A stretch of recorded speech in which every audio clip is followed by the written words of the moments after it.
నమస్తే తెలంగాణ. ఒకప్పుడు ఊరంతా కరువు, పంటలు లేవు, పనులు లేవు, పైసలు కూడా లేవు. పనుల కోసం వలస బాట పట్టేవాళ్లు కరువుతో కన్నీళ్లు పెట్టుకున్నారు. ఆ కరువు సీమలో ఓ చెరువు ప్రాణం పోసింది. నీటితో బీడు భూములను మాగాణులుగా మార్చింది. ఆ మాగాణుల్లో రైతులు సిరుల పంటలు పండిస్తున్నారు. సాగులో అందరికీ స్ఫూర్తినిస్తున్నారు ఆదిలాబాద్ జిల్లా అంకాపూర్ కజర్ల రైతులు.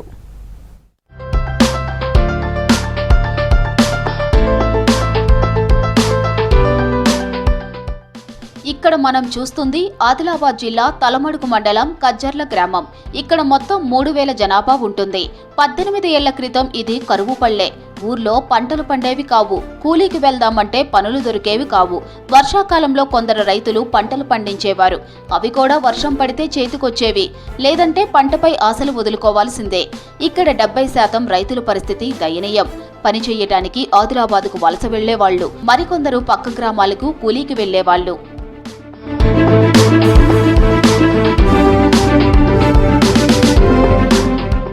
అలాంటి కరువు పల్లెల్లో 18 సంవత్సరాల క్రితం 600 ఎకరాల్లో చెరువు నిర్మించారు.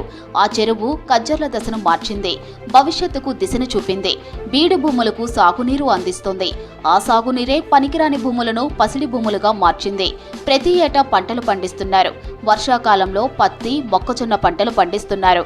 అలాగే రబీలో జొన్న, శనగ, మొక్కజొన్న, వేరుశెనగ పండిస్తున్నారు. వీటితో పాటు 3వ పంటను పండిస్తున్నారు. అయితే పంటలు పండించటమే కాదు, దండిగా దిగుబడులు సాధిస్తున్నారు. కజ్జర్ల గ్రామానికి చెరువు అయిన నుంచి మ్యాక్సిమం 2 క్రాపులు వెళ్ళడానికి ఆస్కారం ఉంది. జీవనోపాధి అందరికీ బాగా కలుగుతుంది. లేబర్స్గా మంచిగా పని ఉంటుంది. ఇన్కమ్ సోర్సెస్ బాగా ఉండడం వల్ల విలేజ్లో ట్రాక్టర్లు కానీ, మన కార్లు కానీ, ఏమైనా బిల్డింగ్లు కట్టుకున్నా కానీ అందరూ సహాయ సహకారాలతో మళ్ళీ విలేజ్ మొత్తం కలిసికట్టుగా ఉండి సామ్రాజ్యంతో పోవటం వల్ల ఎవరిసుగా డిస్టర్బ్ అయినాక గ్రౌండ్ వాటర్ వెళ్ళడం వల్ల ఇవన్నీ మాకు చెరువు వల్ల మంచిగా ఉపయోగాలు ఉన్నాయని చెప్తున్నాం. ఇక్కడ రైతులు మూస పద్ధతిలో సాగు చేయటం లేదు. ఆధునిక టెక్నాలజీతో సాగు చేస్తున్నారు. గ్రామంలో 10 ఎకరాలు దాటిన ప్రతి రైతుకు ఒక ట్రాక్టర్ ఉంది. ఆధునిక సాగుతో పెట్టుబడి వ్యయం తగ్గింది. భారీగా లాభాలు గడిస్తున్నామంటున్నారు రైతులు. ఒకప్పుడు బ్రతకడానికి వలస వెళ్లిన ఈ రైతులు ఇప్పుడు ఇతర గ్రామాల కూలీలను తామే జీతం పెట్టుకొని ఉంచుకుంటున్నారు. దీనికంతటికీ తమ ఊరిలో ఉన్న చెరువే కారణమంటున్నారు. మాకు చెరువు నుంచి వెళ్ళి గ్రౌండ్ వాటర్ పెరిగి మంచి పంటలు పండుతున్నాయి. 2 పంటలు తీస్తున్నాము. ఇప్పటికైతే అంతా మంచిగానే ఉన్నది. చెరువు లేకపోతే బాగా ఇబ్బంది ఉండే. ఇప్పుడు గ్రౌండ్ వాటర్ పెరుగుట్లా మొత్తం 2 పంటలు తీస్తున్నాము.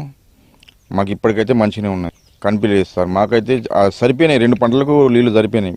ఇప్పుడు చెరువు వచ్చి నుంచి ఒక 60-70 ఫీట్లలోనే గ్రౌండ్ వాటర్ పెరిగి నీళ్ళు వస్తున్నాయి. మంచిగా పంటలు తీస్తున్నాం, 2 పంటలు. తర్వాత భూమి వాల్యుయేషన్ కూడా బాగుంది. 1 ఎకర్ 30-40 లక్షలు ఉన్నది. ఈ చెరువు కాకముందు మేము వలస పోతుంటాం బయట.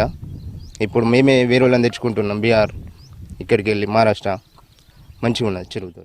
చెరువు నిర్మాణంతో భూగర్భ జలాలు పెరిగాయి. చెరువు లేక ముందు ఎన్ని బోర్లు వేసినా చుక్క నీరు రాలేదు. కానీ ఇప్పుడు బోర్లు 60 ఫీట్ల లోపే పడుతున్నాయి. అదే కజ్జర్ల పక్క గ్రామాల్లో 200 ఫీట్ల వరకు బోరు వేసినా నీళ్లు రావంటున్నారు. గ్రామంలో ఎటు చూసినా పచ్చని పంట పొలాలు కనిపిస్తున్నాయి. నీరు పుష్కలంగా ఉండటంతో ఇక్కడి భూములకు డిమాండ్ పెరిగింది. ఇప్పుడు ఇక్కడ రైతులు మంచి బంగ్లాలో ఉంటున్నారు, కార్లలో తిరుగుతున్నారు. అన్ని విధాల అభివృద్ధి చెందిన ఈ గ్రామాన్ని పక్క గ్రామాల రైతులు ఆదిలాబాద్ జిల్లా అంకాపూర్ అని పిలుస్తున్నారు. సాగులో అద్భుతమైన ఫలితాలను సాధిస్తున్న రైతులను ఇతర గ్రామాల రైతులు అభినందిస్తున్నారు.